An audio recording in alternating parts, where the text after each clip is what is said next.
today from near Pratt Memorial Chapel. On the show we have a birthday party, birthday celebration for one of our local hangouts, and we also have news of an event coming up on November 17th.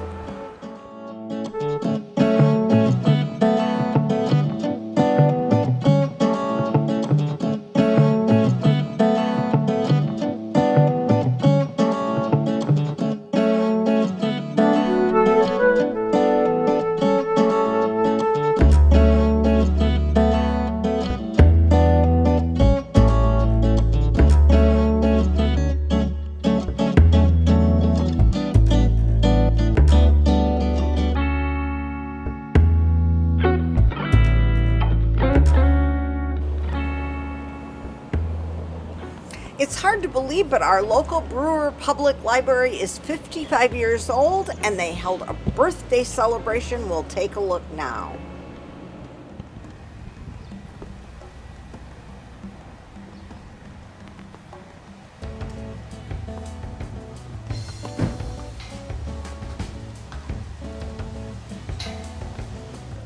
Hi, I'm Stacy Pilla, the director of Brewer Public Library. Today is our 55th year anniversary open house.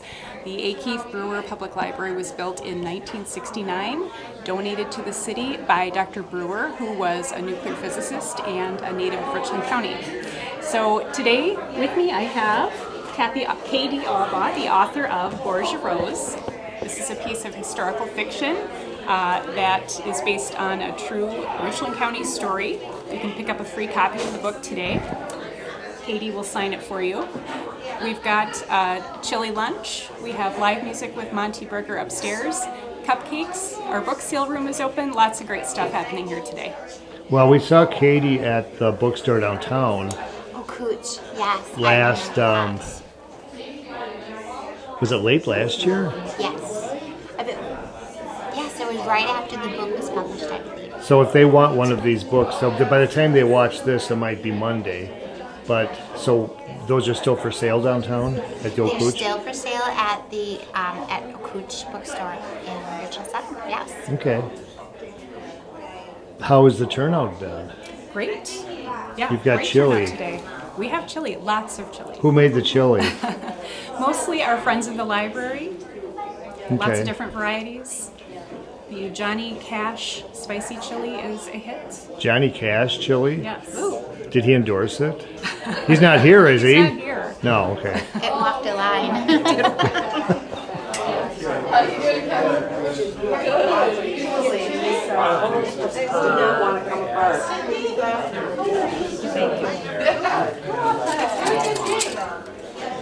My name is Vicki Cronk. Vicki, I smelled chili all the way from the street, so I came in. What's going on? We are doing this for a fundraiser for our Brewer Library to celebrate the 55th anniversary and our staff here. So we've offered many varieties of chili here. And you, which one did you make? I made the 5-bean vegetarian chili, So obviously there's no meat. no meat. It's got tomato puree for a base, and then the vegetables would be like onion, garlic, celery, bell pepper, some jalapeno peppers, and then 5 different kinds of beans: black beans, red beans, pinto beans, cannella beans, and red kidney beans. Wow. I see that it's popular. It's disappearing. Okay. We like our beans. Yep. This isn't a contest, is it? No. So there's no fighting or anything. Okay, white chicken chili. Did you make that? No, but it's Who really are you? good. What is your name? I just made Lisa made them. White chicken. Actually, And somebody else. Rachel and I made the white Rachel. chicken chili. Yes. I see this is your third trip, sir. This is my third trip. There's so many selections of chili, and they all look so good, and I am going to taste them all. And Destined. you said that without prompting, because I saw you up here time and time again. Okay, this is a white chicken chili. It is.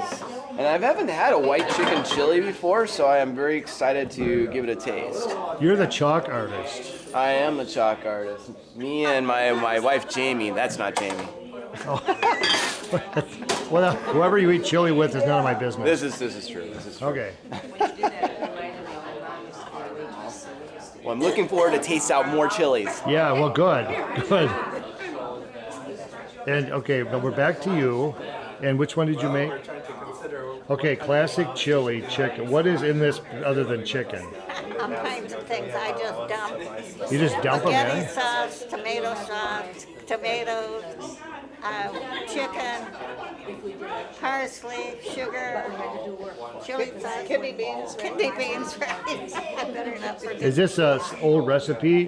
No, I don't use that recipe. I just dump. You just dump. Just dump anything in. Okay. So you could call it dump chili, I guess. That doesn't have the appeal. Dump chili. Classic. And Kathy, what did you make? I made a vegetarian chili, and it was Vicky's recipe, so it's the same as what Vicky. Oh, the one down here. No. Yeah. Yes. And Lisa, you made. I made the Rachel's recipe for white chili, which I have never had before. So how do you make the white? How do you make it white? Yeah. You use white beans and you use broth, but then you add a whole block of cream cheese. Wow. So that's what makes it white and kind of creamy. Now, did you use the chicken stock or broth Yes. in the container? Yes, I did. Okay. I usually make my own, but I didn't this time. That's okay. And she has a little that was my corn sister. too, and that adds a nice. Oh yes, door it in adds Richland some Hills. corn and chilies. It was too much So cake. it's got a lot of good things. Have you ever entered this in a contest? No, I haven't, because this is the first time I've ever had it. Oh, really? This is the first time you've ever made it? Made it and ate it. Well, They got a handicap in an oven. it's disappearing. Yes, it is, and it's going to all go together, and she'll take it home. Okay, well, that sounds good. No, but she can't. No. And then you've got, the fixins. All the fixings. Is this cornbread? Cornbread, that's great with chili. And then we have these cheddar chili rolls.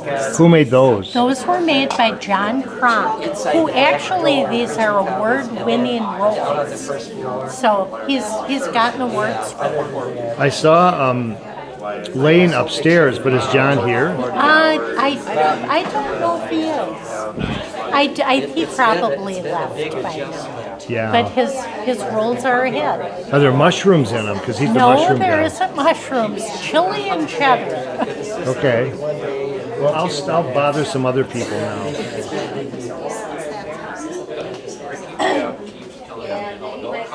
Drink is really big on this sense of fairness. Aaron, have you tested the chili yet? Not yet. I just got here. Okay, you're talking too much. Just There's lots of options here. yeah. I think I'll try a unique one first. White chicken chili. White chicken chili.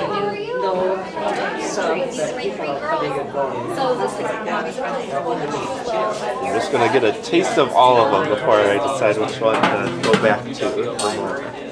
I want your honest opinion on that. Taste it right now. Nothing like putting them on the spot. Yeah, it's really good. Is it 10 out of 10? Well, we have to leave room, like, you can maybe always get better. So let's say 8 out of 10. Did you hear that? It can always get better, he says. Oh yeah, I'm sure. I think Aaron is a very honest man. We'll say 8 out of 10, because there might be something better here. I don't know. That could go up to an 8.5. If he wants seconds, he should know what to say. She's got to try one. It's her rave. You took the last one. Thanks, Ben. Who made these desserts? Where are the cupcakes from? Lacey Banker made these. She, I think, works at the hospital, but she does this as a sideline. She's an excellent baker. They're delicious. Lacey Bank. Yep.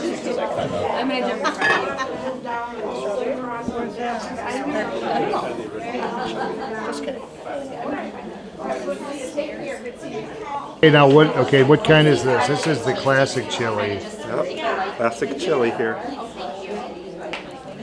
Gotta get a little bit of everything on the spoonful. You're like the taste tester.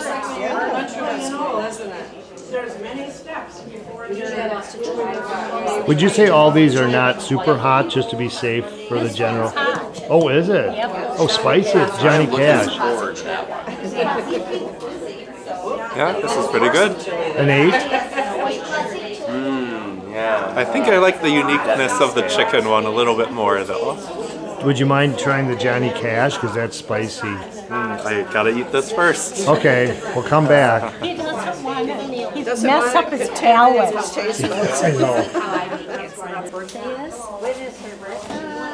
I know. Oh, you were a little goblin that popped out, huh? So she just had Spider-Man everything. Oh, my.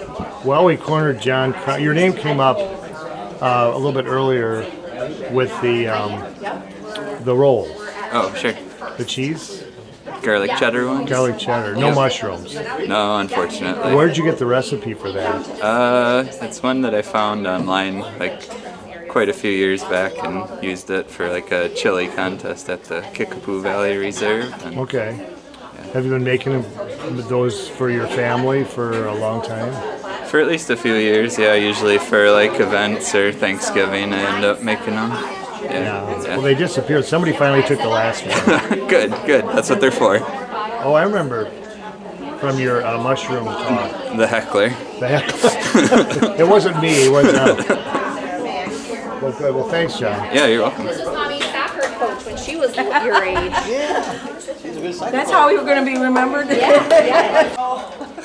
Well, I was just down videotaping the chili. Okay. Well, not, I mean, the people eating it, because chili doesn't have a lot to offer to say.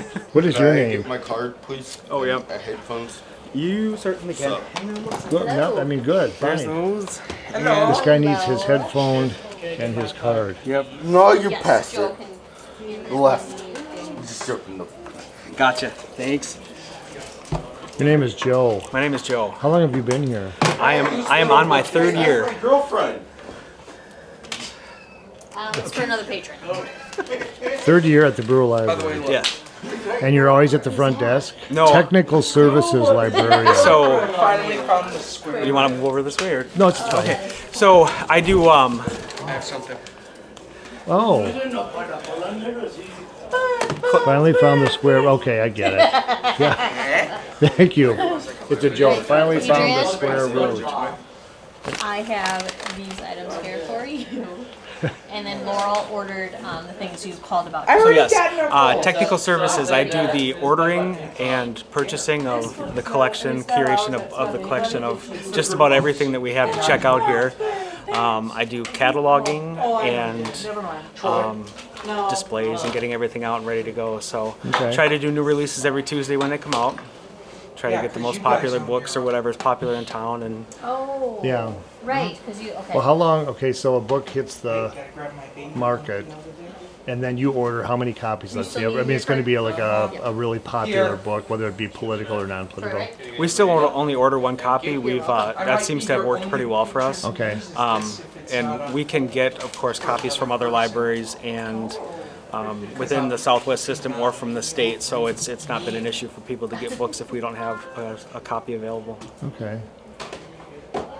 I see you put the Blu-ray. I used to come here a lot to get DVDs. You put that on with the regular ones. Yeah. Okay.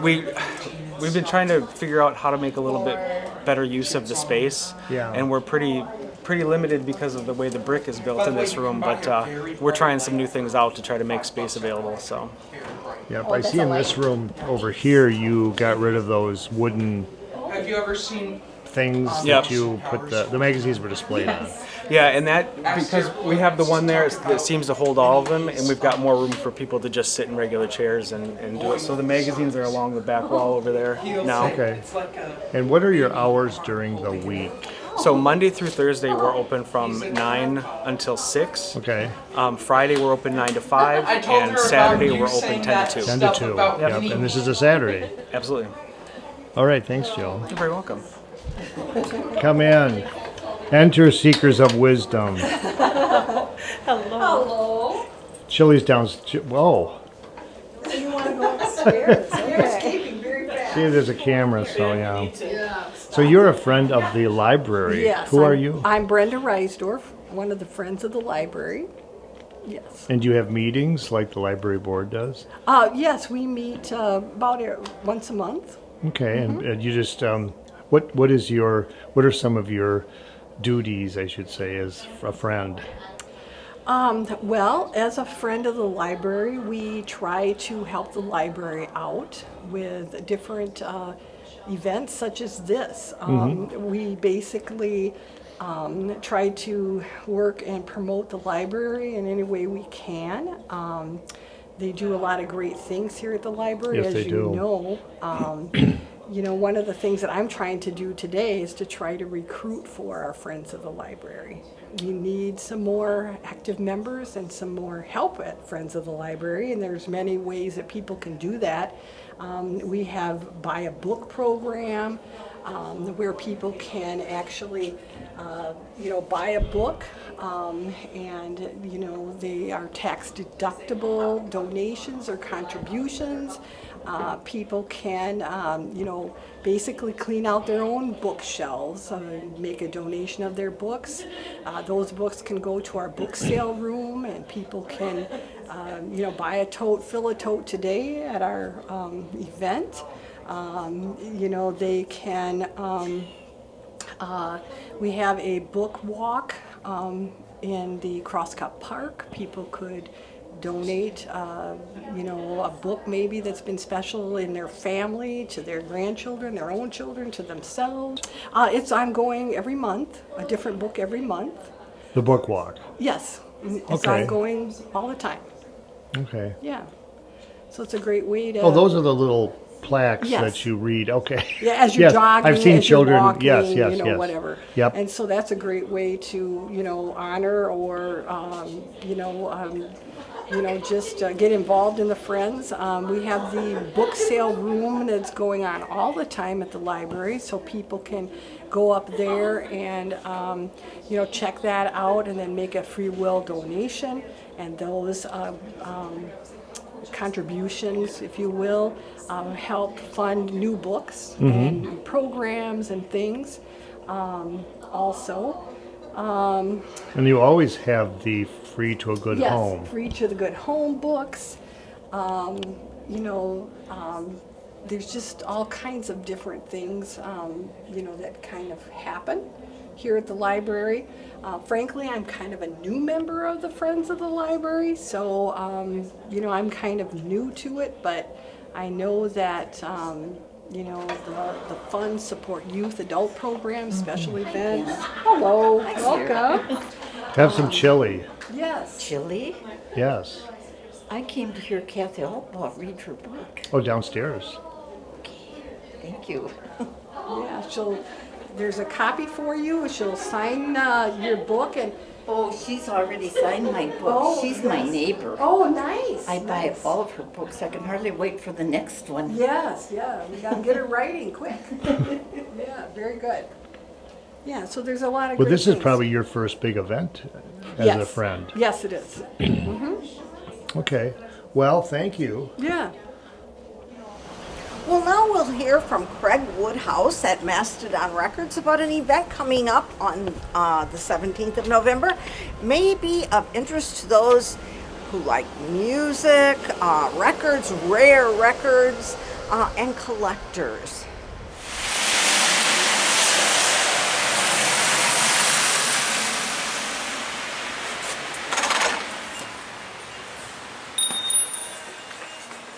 Well, here we are at Mastodon Records on a rainy Sunday afternoon down here on South Main Street in Richland Center, Wisconsin. Here's Craig Woodhouse with somebody who is browsing, probably the first timer in here. Why? Don't tell my wife. Going through some 45s we're going to have at the sale on November 17th. What are you finding there? Oh, some pretty good ones. They're going to be for sale. But you're getting like an early... Yeah, well, right. Little preview here. Twisted Sister, AC/DC Jailbreak. Look at that one. Guns N' Roses. Sweet Child of Mine. We like these when they're in the original sleeves too. Those right. picture sleeves are pretty cool. So yeah, we're just going through some 45s here, getting these ready for our Rick's Psychopath Lane record show on November 17th. Awesome. Phil's going to be a vendor here, I think. Phil, I you am. ready to sell some records? I'm going to sell some records and then buy the Six Fat Dutchman record. Well, that sounds good. Are you in a polka?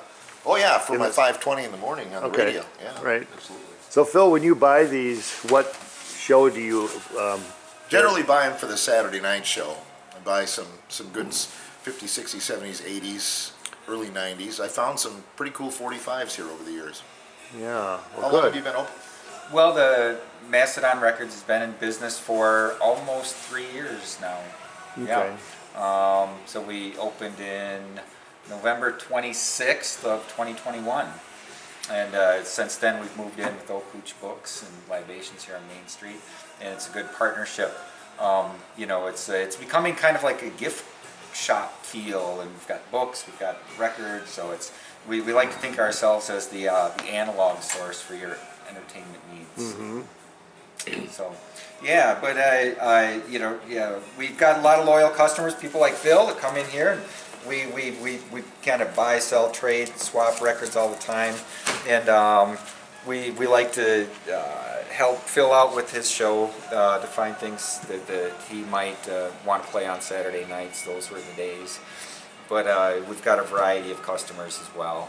Well, Phil, what percentage do you think?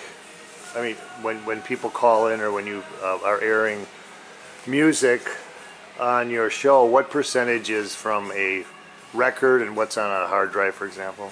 I would say probably about 70% is either CD or hard drive. I have lots of CDs too. Oh yeah. But the other percentage is probably dubbed to digital from vinyl. And then I do have a turntable in the studio too that I do play directly from vinyl from time to time. So there are times at 4 o'clock on a Saturday afternoon, I'll pick up a record, go down, and it's playing on the air later that night. Now, have you yourself done the transfer from vinyl to the laptop, for example, or? Yes, I've done a lot of that over the years. Started with CDs. What's that software? I'm not sure, to be Okay. honest. We just use a recorder program at the station and save it to a hard drive and burn it on a CD. So. Well, it's easier to access at the last second. You know, Yeah, also. very much so. Well, what is this event? I can see just over your shoulder. Yeah, well, we're preparing for Rick's Psychopath Lane record show. What is that? What does that mean? So Rick Haskins was a local collector of books, music, sci-fi and fantasy, memorabilia, and media. And he passed away a little more than a year ago. And he had this large record collection that was contained mostly 70s and 80s hard rock and metal, as you'll be able to see here in a moment. But a lot of it was unplayed. Rick liked to buy records and then save them, archive them, and then most of the time he listened from CDs or cassettes. So it's a unique collection, and when he passed away, the family contacted me and said, we want to do something to honor Rick and his record collection, and so we want to show off the record collection on November 17th, and we're going to start to sell it, the collection as well. But we're happy that we're going to offer it locally here first to people that might have known Rick, or just give people in the community the chance to get a piece of Rick's record collection. It's very unique to have this amount of records that are unplayed in a collection, and most of what you see up here on the wall are unplayed records. And you can see his musical tastes and what he really liked, but he was definitely into metal and hard rock, but these it's a neat collection that was preserved really, really well, and so we're excited to show it off for the communities. So Yeah, on Sunday, November 17th from 10 a.m. to 3 p.m. we're going to be showcasing this. And Well, come around the counter. That's hard to say. Sure. And let's look at some. Yeah. So part of, these are some of the highlights of Rick's collection. We've got four Iron Maiden LPs here. They are all original and all unplayed. So when I started going through this collection, I would just go through one at a time, and it didn't take me long to realize that there was a lot of unplayed records in here. So some of these have still not been played. But we're selling them as such. So nice Iron Maiden collection and some other metal, hard rock. Got a really, really nice Black Sabbath and Ozzy Osbourne collection. Rick really liked this, and moving these Queensryche records out of the way. This is kind of a cool Queensryche collection here too. These 4 pieces, but these Ozzies are rare. They're not necessarily rare records, but they're rare to find them in original issues in unplayed condition, and they were really well taken care of. And one of the reasons they're rare for this type of music is that generally the people that had these kinds of records played them hard, and they wore them out, and so it's just unique that again, a lot of them are originals and unplayed. Now, I'm not familiar with Queensryche. Tell me about that group. Well, yeah, Queensryche was a part of the you might say thrash metal movement of the kind of early to mid '80s. It was they could be kind of categorized as I would say probably thrash metal. So it's elongated, mostly 3-chord rock and roll. With vocals, but they were pretty influential in the 1980s thrash metal scene. Well, who was in the band, the group, whatever you want to call it? I mean, all males, some females? So we can, we'll just take a look here, because it's mostly men, but as part of that it was not uncommon, of course, and for metal in the early and mid '80s for guys to be, wearing makeup and shoulder pads and big poofy hair and whatnot, and so it was the way it was. That was part of their presentation, just kind of part of who they were. Yeah. A lot of screaming. Yeah, Queensryche. sure. Yeah. So it's not Bing Crosby or anything, because he didn't do a lot of screaming. Not that I'm aware of. No. Yeah. Tell me about Black Sabbath. Do you know their history? Well, I think everyone's heard of them, but yeah. So British hard rock band. Some of their early stuff could really even be considered, Vietnam War protest music. We don't know. Always think of hard rock and metal as that, but they certainly were. Songs like War Pigs and whatnot from Paranoid, but. British hard rock, super influential. A number of people that Black Sabbath stayed for a long time, but in 1980, Ozzy Osbourne left and went on his solo career, and then in the this is some of Ozzy's work from the kind of through the 80s really here. But again, these are pretty cool in that they're unplayed. But also, there's definitely shock value with either Black Sabbath or Ozzy. But that was part of the theater. So, it's just another way to think of it as theater. And he, followed in kind of in parallel and in a different way with someone like Alice Cooper, where Alice Cooper was very much into the shock value of the presentation. Some of the records that we'll be, showing off, and some of the unique ones are some of the last records that were made on vinyl in the early 90s, and this one, for example, this Ozzy Osbourne No More Tears, is a quite valuable record.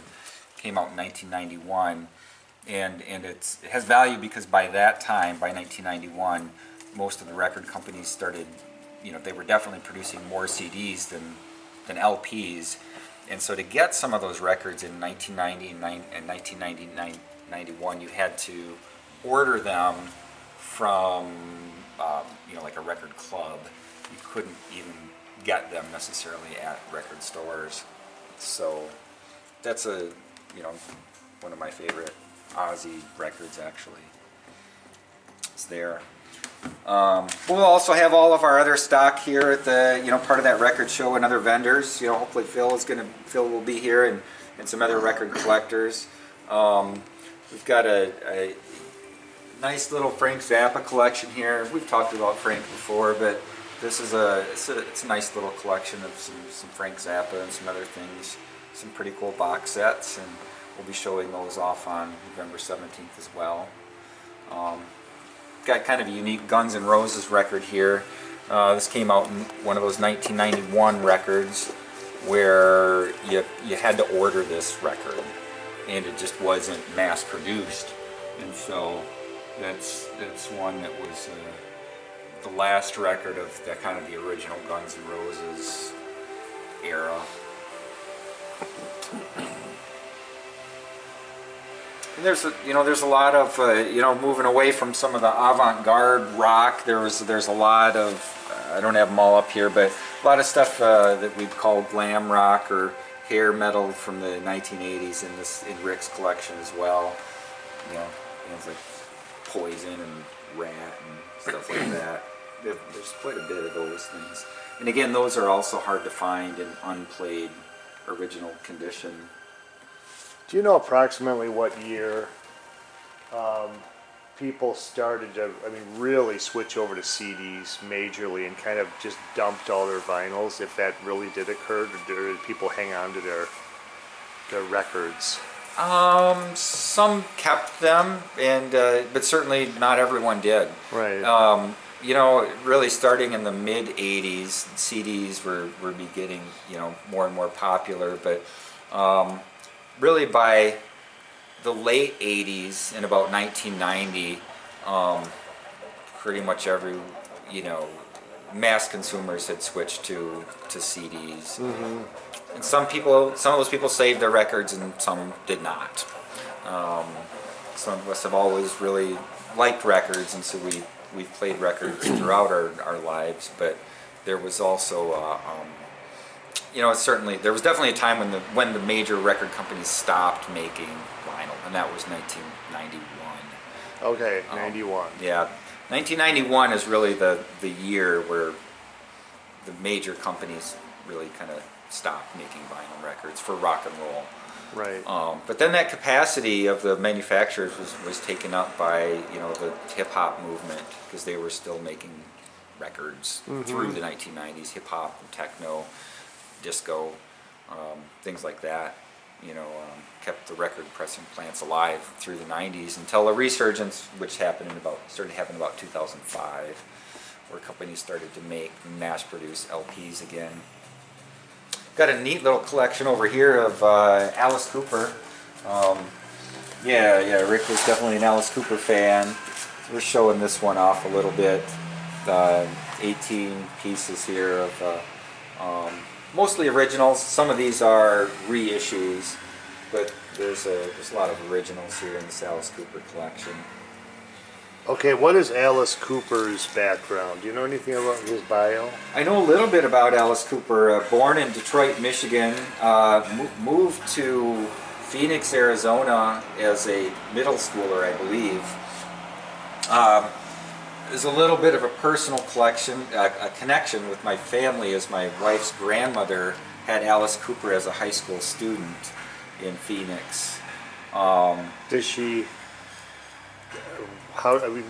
have stories? Yeah. So there are stories, and some of those stories are in Alice Cooper's music. There's a song from the album School's Out called Alma Mater, and my grandmother-in-law, if you will, is referenced in that song. She is. She is, because Alice, this is a true story, Alice Cooper brought, she was Alice's biology teacher, and it is true that he would bring snakes into the classroom and reptiles and things like that. So his affinity for like reptiles is real.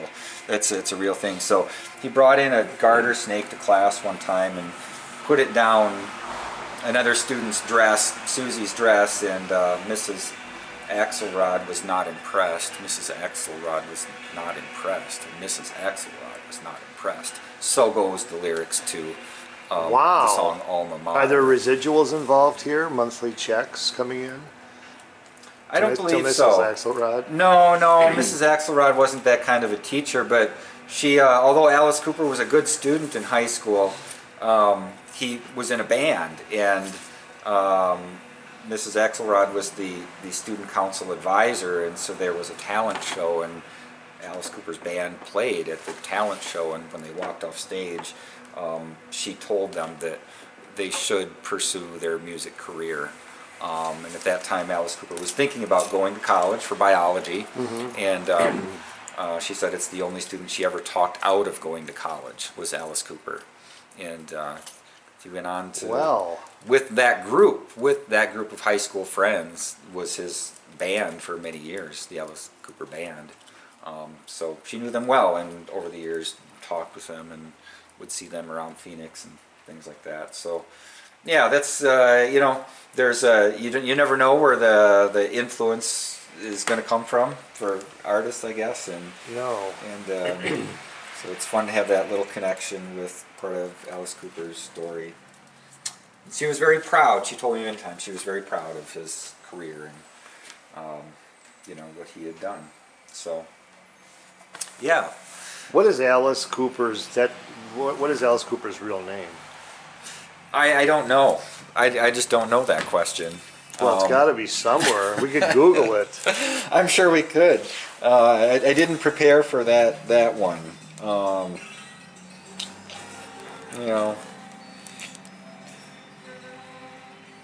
I think it's good to bring. At least he brought a garter snake. That's a biology class. Yeah. Well, he was known for that as part of the stage act, to have reptiles and snakes and things, but he really was had an interest in reptiles, so it became part of his whole thing. Okay, well that's the one that I have seen quite a bit. That must have been one that a lot of people owned. I think what caught me is just the font style. Oh, sure. Just from people's record collections at their houses. Yeah. That one's pretty well known. Billion Dollar Babies, of course, is another one that's really well known, and one of and School's Out also is. So what era are these? What approximate years? 71 through about 90. Let's see, I think now this might be 87. So late 80s, early 70s through the late 80s, and it's most of the studio LPs that he had made during that time. Alice Cooper. Yeah. Okay, getting back to the event coming up in a few weeks. Tell us more. Sure. So November 17th from 10 a.m. to 3 p.m. we're going to have a record show here at Mastodon Records, North Main Street in Richland Center. And the purpose of the show, it came about to show off Rick's Psychopath Lane record collection, and we're proud of that and just honored that Rick's family has allowed us to have those records in here to show off. But it's also, kind of what makes people ask, how this works, a record store in our little town of Richland Center, and a lot of the stock comes from the local community. People bring records into the shop, and sometimes I'll buy them or they'll donate them to the shop. I go through them and clean them and price them and everything, and then put them out for sale. And it's kind of cool because over the last year or so there's been record collections that have come available from community members, and sometimes it's a case where someone, you know, passed away and their family has contacted me. So what keeps me busy is cleaning records. And, you know, the life of a record store owner means about 90% of the time we're polishing wax. Literally, we have to, you know. So I've got a backlog and more of all kinds of records that have come in from different collections, and it's a cool way for these collections to live on and stay in the community. When people, you know, that live here have an opportunity to you know, give these records, you know, some new renewed life. So that was the inspiration, really, kind of for the Rick's Psychopath Lane record show. We've got a lot of other records in here from community members, and yeah, that's kind of what makes this thing, you know, the world go round here, so to speak, at Mastodon Records. I get records from other sources as well, online and auctions and estate sales and, you know, places far away. And anytime I visit a town, you know, anywhere else, I find the record store. Okay, this is Sunday the 3rd, so you've got, well, what, 3 weeks? 2 weeks. 2 weeks, oh my, okay. So it's kind of like still being worked on. Yeah. What should someone expect when they come to this? Just people just sharing ideas, talking smart, reminiscing, sharing records, sharing ideas? Yeah, you know, what we really want to do for the event is just first and foremost showcase Rick Haskins' record collection, because it's a beautiful, beautiful collection. We just want to show it off. But there will be people here that are just coming that knew Rick, and they just are going to socialize and take a look at his collection and reminisce about, you know, their times. There'll be record collectors from other communities, from Madison, La Crosse, Dubuque, from the surrounding area that will come here, either as vendors or as, you know, record show participants, and you know, and they'll be looking for records to buy for their own collections. There's a lot of you know, there's renewed interest in records, and there's more people that are playing them and collecting them.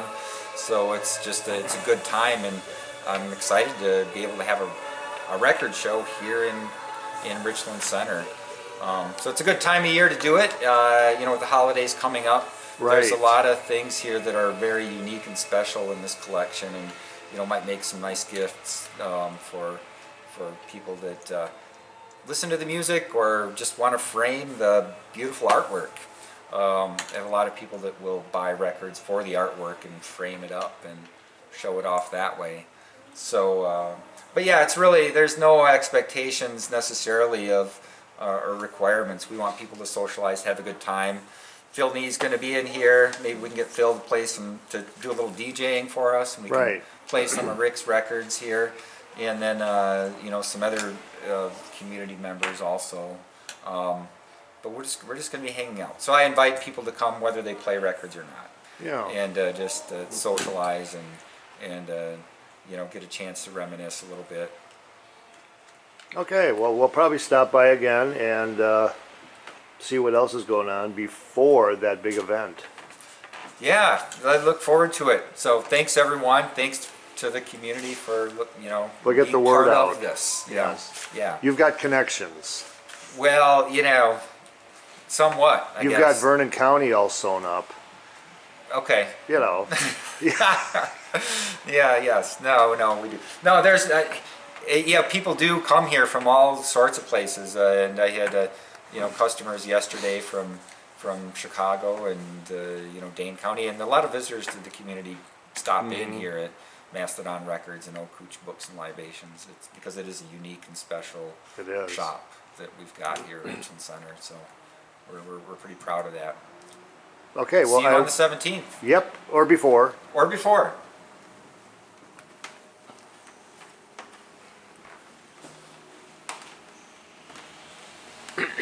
And then I will turn around and show the whole store as I pretend to leave, if I can get out. Back again.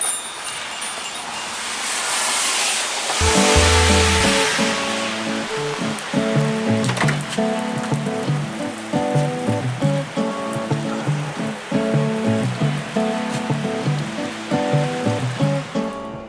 you for joining us. Some events coming up or some holidays. Remembrance Veterans Day next week on Monday, and of course later this month, and quite a bit later than sometimes, is Thanksgiving. We hope you'll join us next week and every week to see what's going on here in Richland Center.